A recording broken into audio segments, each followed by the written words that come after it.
Hey guys, I'm here with Michael Mnatsakanian. Say that 3 times. Nice. Where does that name come from, brother? So Mnatsakanian is Armenian, 100% Armenian. I love that. And I bet you, at one point you had a goal. You said, if I could just have one rental for every letter in my last name, I could retire. That was my early financial independence goal, was exactly that. Well, you've far outworked all of that. You guys now own how much in real estate? So we own just around $10 million of real estate. The majority purchased creatively, for sure.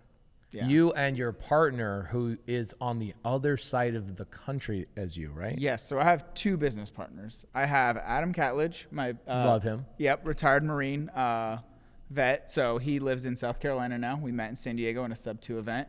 And my long-term business partner, which is my wife, and we started our real estate journey. Our first 27 rentals, just me and her, before branching out and really establishing. What was the SubTo event that you and Adam met at?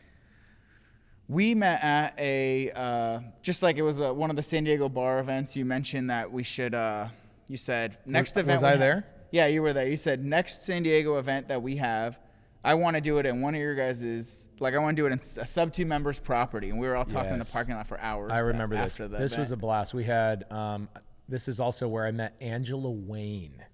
This was an epic meetup, dude. Yeah, it was awesome. Guys, if you're in SubTo and you're not going to the meetups, oh my gosh, they are epic. I met Angela Wayne. She gave me $2 million 2 weeks after that meetup. People are like, why do you go to these meetups? I'm like, this is how I fund my multifamily deals. And she funded a multifamily deal for me in Springfield, Illinois.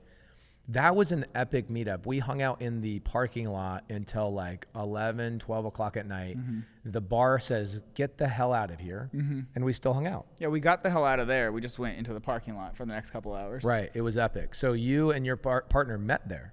Yeah, so we met there. Actually, it was my wife. She's like incredible relationship building. So she was talking to Adam and was like, hey, you sound like an awesome dude. I think you should definitely talk to my husband. I want a property. It's somewhere in the Carolinas, somewhere on the East Coast. You should talk to him and convince him. And the more me and him talked, it was just like, wow, okay. We both work really hard.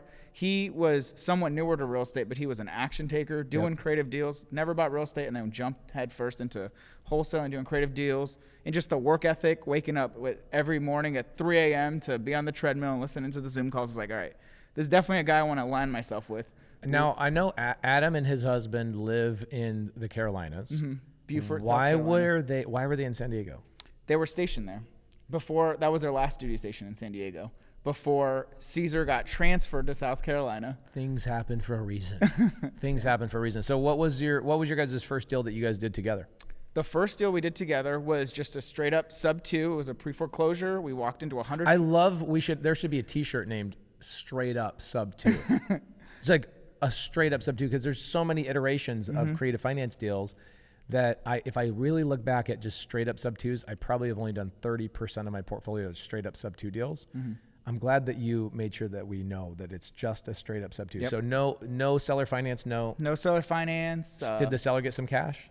The seller did not, because the seller had a lot of arrears. The agent got paid a little bit because he was contractually obligated to get paid out. So we said, all right, if I was an agent, I would say that too. Yeah, he was contractually obligated. We said, all right, we'll pay you whatever. We reduced it. We almost always reduce it in those circumstances. Not that we don't love paying our agents, but if we're the ones doing all the work, and we have to pay our own transaction coordinators, we have to pay all these additional costs. It's got to come from somewhere, because the deal has to work for us just as much as it has to work for everyone else. So the number one security a seller can have, do you know what it is? I'll test you. What's the number one security a seller can have in a creative finance deal? Maybe a performance deed? No, even more than that. I guess trust with their buyers? Yes, but even before that. It's a tricky one. It seems very obvious. It's obvious when I say it. Equity? I don't know. It's very obvious when I say it, but the number one security for a seller in a creative finance deal, and you're going to be like, oh, duh, is making sure the buyer actually is buying a deal that will cash flow and make sense for the buyer. Totally. Because you should never need a performance deed. You should never need any of these things. You should never need anything besides, hey, I, the seller, I, the agent on the creative finance deal, are making sure that this deal works for you guys. So you guys made sure. You probably had to educate the agent quite a bit, right?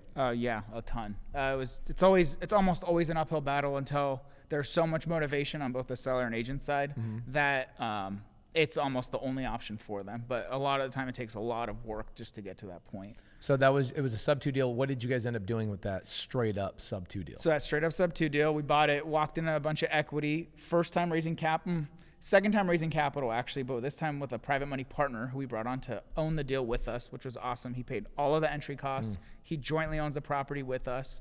What we ended up doing was converting it into a sober living home.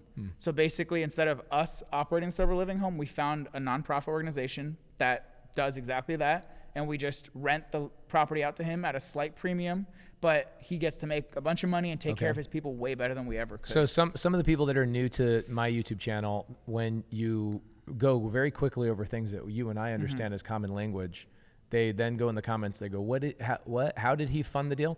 You brought a pimp to the table, right? Exactly. So we brought a pimp to the table to bring the money for I know us. it's a weird acronym, guys, but PMP, private money partner. How is a private money partner different than a private money lender? So a private money lender is someone who gives you money, let's say $20,000, and then they want fixed interest rate return on that money. So that maybe they want 10%. So you're going to pay them out 10% over X amount of time. Which gives you now the extra burden of a monthly interest payment that you may or may not want when you're newer to the game, right? Definitely. So it's the monthly interest payment, which could potentially wipe away all the cash flow. And even worse is the having to pay them out, the balloon of that private money loan, which unless you have a cash influx event or you're going to just recycle or put in a new private money lender, you need a plan for that because you may not save up like $20,000 to pay them off. Yeah. So this time we decided to go with a private money partner, which is someone who jointly owns they fund the deal. They fund whatever the entry costs are. Maybe we're going to rehab it a little bit, closing costs, that kind of stuff. And then they own the property with us. So not only are they making money on the cash flow, we split that. Usually we give a lot of the cash flow to our private money partners to pay them back as soon as we can. And then we jointly own the property. Now the challenge there is what? Like what you're giving up something to alleviate what? So we're giving up ownership of the property. So we're splitting our cash flow with them and the equity, the ownership of the property. We are still always the decision makers of the properties. We're the managers. That's in our operating agreement with the LLC that we create together. But what we alleviate is that monthly interest payment. We're only paying them on the cash flow that we're producing. So it's not as stressful. It's not as stressful to have to try to make money appear sometimes where it just isn't going to happen. So it allows us to buy more deals than we maybe would be able to with a private money lender. Are you guys looking for private money? We're always looking for private money. How can people watching this right now saying, hey, this guy seems super dope. How do I give him money? Yeah, so if you go to my Instagram, that's a great way. There's a little Good form luck, in there. bro. Nobody can spell that last name. No. My Instagram is the same as my website. So it's Michael, Mnat. I guess I gave him the first 4 letters, but Mnatsakanian. Yeah, so I made it easy. I cut out 8 of the 12 letters for my last name just to make it easy for you all. I love that. So there's that, and then our website is Coast to Coast Vets, so you can always find a lot of our stuff on. So you're okay with somebody just DMing you and going, hey, Michael Mnatsakanian, I want to give you money. How do I get involved in one of your deals? Yeah, so we have a little form in my bio. So you can just click that form, fill it out. Yeah, it'll be part of that. Oh, it's in your link tree. In the link tree, there you go. I love that. Yeah. Okay, cool. Very cool. Yeah. Love that. So that's the best way to do it. It's the most efficient way to do it. Usually we want to talk to people first because sometimes people think they want to be a private money lender or a partner, but they don't really understand it's whether you want to be a part owner or you just want fixed rate of return. When you're a partner, it's pretty awesome because you get the depreciation and tax benefits. You get the long-term appreciation, which is the wealth generator with real estate. You obviously split on the cash flow. So there's like a lot of additional benefits than just a fixed interest rate. What are you seeing in the difference between those two demographics? I'll give you an example, see if you can give some more ideas to the audience. I see a private money partner saying, I'm patient. I don't need a monthly payment right now. If it takes us 4 or 5 months for the property to start cash flowing, I don't care. I want future appreciation. I want the tax benefits. I want those things. Private money lender, I see is that they go, I want that monthly. And then 2, I also am afraid that you're going to keep my money for a long time.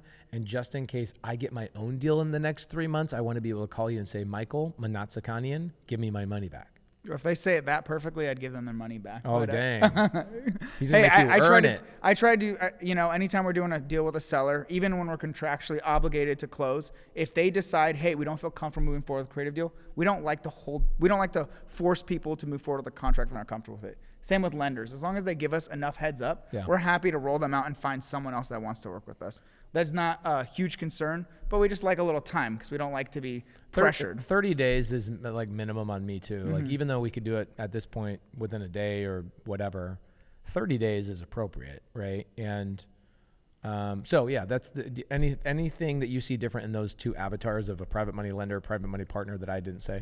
I would say like for cash, I think that's all fully accurate. It's for our private money lenders, they're really focused on cash flow. They want to build some of their capital stack to be able to deploy into their own deals, flips, whatever, their own investments. And our private money partners understand wealth generation, and they want all the additional benefits that come with property ownership, even if the cash flow is maybe a little slower up front as we get everything operational. So it's really, are you looking for cash flow and money right away, or are you looking for wealth generation? And a lot of our private money partners need depreciation or tax benefits too. These are things that real big buyers actually plan on ahead of time. So a private money partner typically is going to be that person that's chasing the depreciation dragon. Okay, cool. So you guys are doing a lot of deals right now with private money partners and private money lenders? Yeah, so early on, I was actually very resistant. The cool thing about Adam and I's partnership is we're both visionaries. We both have some integrated tendencies. I'm an engineer by trade, and I love like underwriting and all that, but we continue to push each other. So he said, the adage that we hear, right? We'd rather have half of a elephant or half of a watermelon instead of the full grape. And the grape analogy is like a private money lender, right? They're not going to own the property with us, but it makes it a lot harder, and you can only buy so much. You can only buy so many grapes. Yeah. But the watermelon, like we can split the watermelon and just get a lot bigger deals with partners. So he really helped push that boundary for me because I'm someone who's always done everything on my own. Our first 27 rentals were all on my own, all the work, all the capital, everything. And there's only so much you can do that way. What a nightmare. What a nightmare. Yeah, what a nightmare. I almost stopped real estate investing because it was too much. It was just overwhelming, doing everything, literally everything. And then it took kind of leveling up. It's also not as fun when you're isolated on an island, right? Like you and Adam's a cool dude. And so the collaboration between you two, you not only push each other, but you guys have become friends, and it's fun, right? Yeah, definitely. We love when there's we were just in Austin together at a meetup, just wanted to hang out. And that's the one I missed? The Raising Private Money with Amy. Sorry, guys, I missed that one. Yeah, that one was good. So that's like a big thing of ours, raising capital, and just my biggest passion is personal finance and help. My goal was always to achieve financial independence, and I love nothing more than helping other people achieve financial independence. And my favorite asset class is real estate because of the leverage. It's just an amazing vehicle, and that you can all collaborate together too. It's collaborate and leverage that you don't get that in stocks. Oh, you don't get that in anything else. Like when I was a contractor and I met another contractor, immediately they were competition. But in real estate, there's so many different people and different ways for people to make money on a job or a project that it's all collaboration and just a bunch of friends, which is great. So you guys that's a tough mentality to have, to be honest, as you go, all right, private money lender, private money partner. Private money lender, that greedy son of a gun inside of you is like, oh, well, I get to keep everything to myself. Oh my gosh, I get to keep the ownership and the tax benefits and the future appreciation. It's all to myself. But then you're just not going to be able to do as much. And then you also are kind of stressed out about that interest payment. It's just not cash flowing and you don't have as much protection. But private money partners, even though you're giving up a portion of the equity, if not half of it, it also gives you the comfort of like, hey, if this month we have a vacancy and I can't make my payment to my private money lender, it's not a big deal because the private money partner wasn't doing it for the cash flow in the first place. With a caveat, right? We try not to do that. We try to make sure they're always getting paid. You ain't all getting the paid. time. If you as a private money partner with me, if we have a vacancy, kiss my ass. There ain't a payment coming. You're giving them a payment? No. So we do quarterly payments. Okay. So we kind of average it out over the. We don't have it's the same thing. Same thing. We're gonna make less. What you're doing is so smart too because you have less accounting. Yes. Oh, I love that. There's a lot of volatility month to month. We have sometimes tenants pay a few days late, and it's like, oh, Yeah, we cannot pay them. Oh, no, we have to pay you 5 Michael, days later. that's so smart, dude. Doing your private money partner payments quarterly rather than monthly. I love that. Especially because they really aren't, like our private money lenders really need that money sometimes. They really need that money. So then with our partners, they're more, like we said, they're more understanding. They're more chilling. patient. They're like, hey, you guys do all the work. Keep up the great work. Just keep managing the property. Get me my Send me a returns. check and don't call me. Yeah, a lot of the times, yeah. And we offer a ton of training to our private money partners. We're like, hey, we'll show you how we found the deal, negotiated it, went through all the due diligence, Yeah, closing, I call them swimmers. They want to swim alongside you. They want to learn. They want to do all the things. It's like the greatest freaking. They're what's the fish on the bottom of a shark? Google it. We need to know what's the name of a fish that hangs out on the bottom of the shark. It's not a barracuda.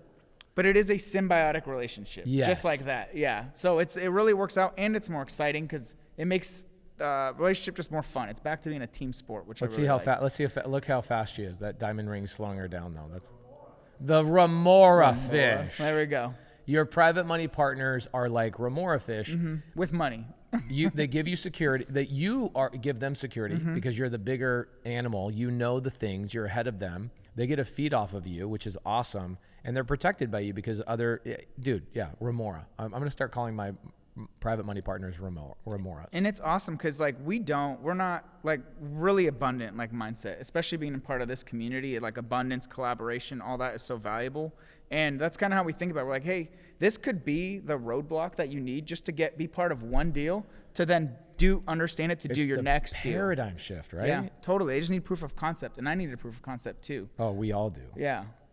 Oh my gosh. Yeah, definitely. Even when I was in 6th grade, still to this day, my password to everything is my first kiss's name. Okay, just so you know, and my wife knows this, just so you know. 6th grade, I was so deathly afraid of kissing a girl. Deathly afraid. I was like, oh my gosh, I'll never kiss a girl, I'll never kiss a girl, I'll never kiss a girl. It doesn't matter what it is in your life, but finally she grabs me. We're going through the crosswalk. I was walking her home. We were going through the crosswalk. She grabs me by the shirt and she goes, just kiss me, you idiot. And I give her a little peck. And then I ran home and I was just like, I felt like Rocky at the top of the steps. Like, same thing with a real estate deal. The first real estate deal you do, even as a private money partner, you get through that paradigm shift of like, oh my gosh, this isn't just something I listen to on YouTube. This is a real thing. Totally. And like I said, I really needed that. I'm, like I said, an engineer by trade. So analysis, and we have like paralysis by analysis. You just overthink. Most people overthink, especially something new and scary.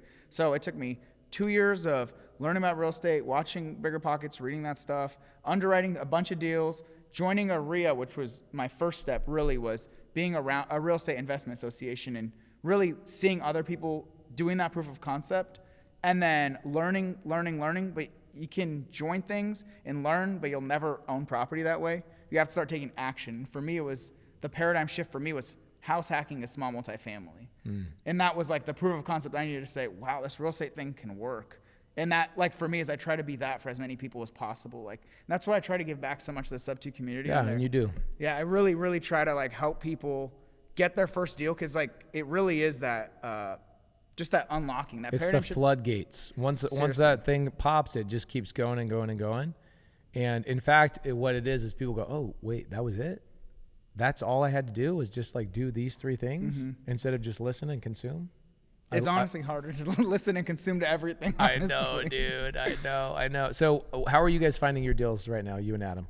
So we find deals in a couple ways. So we have our own wholesale team. So we're we're working with agents who are in unique situations. Maybe their seller has very little equity and their property just won't sell conventionally unless the seller has to pay money to actually sell. We can solve that problem through creative financing.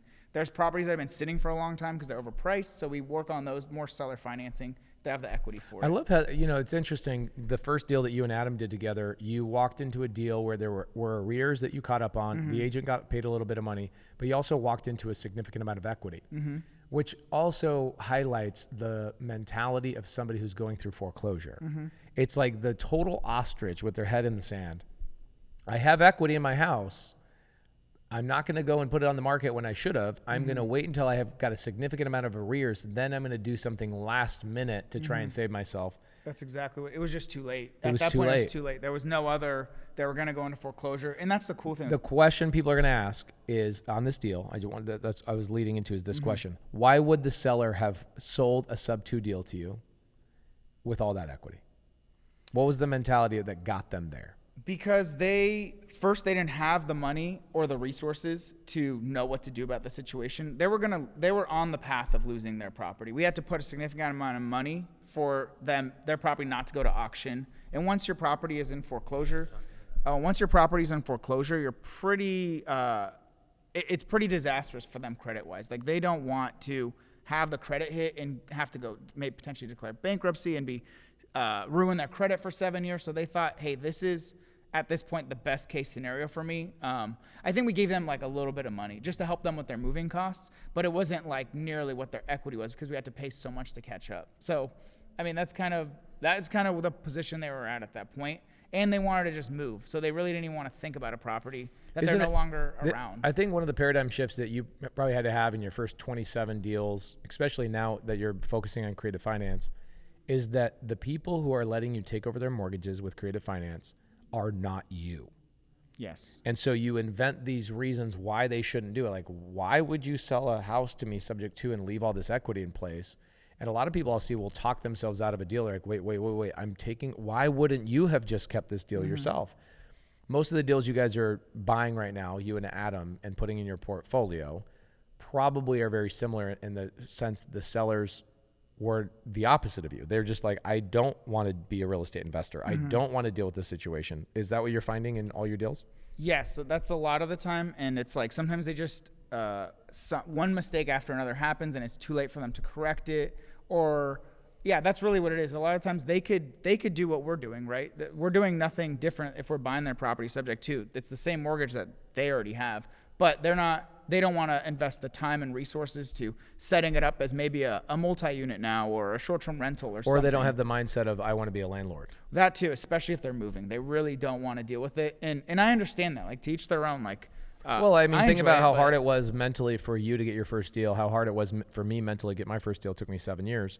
You now are telling, you'll get a lot of new people jumping into the game going, why would the seller not just keep the house? It's like, dude, do you know how hard it is on the mind for people to buy their first piece of real estate as a landlord? This person does not want to be a landlord. So you guys are primarily targeting those people through agents, it sounds like. Are you doing a lot of wholesale creative finance deals, or are you keeping most of your creative finance deals in your portfolio? We personally keep the majority of our creative finance deals through agents, especially SubTo deals, because the seller's loan is there. So we just feel much better when we tell the seller that we're going to be the ones to take it over. I agree. To actually take it over and keep them protected long term. We just really want to minimize the risk for them. That's like a big part of it for us. But I will say that we generate our own deals, but a lot of our deals come from JV opportunities, joint ventures, where people have maybe a motivated seller, but they don't exactly know how to take the deal to the finish line. Maybe they need to renegotiate the deal. That we do that a lot. People bring me a deal and I'm like, what makes this a deal to you? Like, why do you say this is a deal? And I'm like, okay, well, and my thing is underwriting. So I'm like, this isn't a deal because of X, Y, Z. But here's the things we could do if the seller's open to it. If they really are motivated enough, we can change these terms. We can actually make this a deal. So we do a lot of that and then end up buying those deals. So we work with people in that capacity, and we just buy deals from other wholesalers. That's a big one. What's the 5 years with you and Adam look like? Is it now we own $50 million in real estate? Is it we've ventured into multifamily as a primary focus? We're doing RV parks. What is the 5 year, in 5 years, what does life look like for you guys as a partnership? Definitely. So I'll say the 1 year goal that started in February was, hey, we're going to get $10 million of real estate in 1 year. We've pretty much got there in 8-9 months, which is awesome. Insane. We're already considering how do we leverage our experience, our knowledge, our capital raising skills to be able to do bigger deals, multifamily, downstream. That's definitely a goal of ours because economies of scale, and businesses too. I mean, that's why we're at.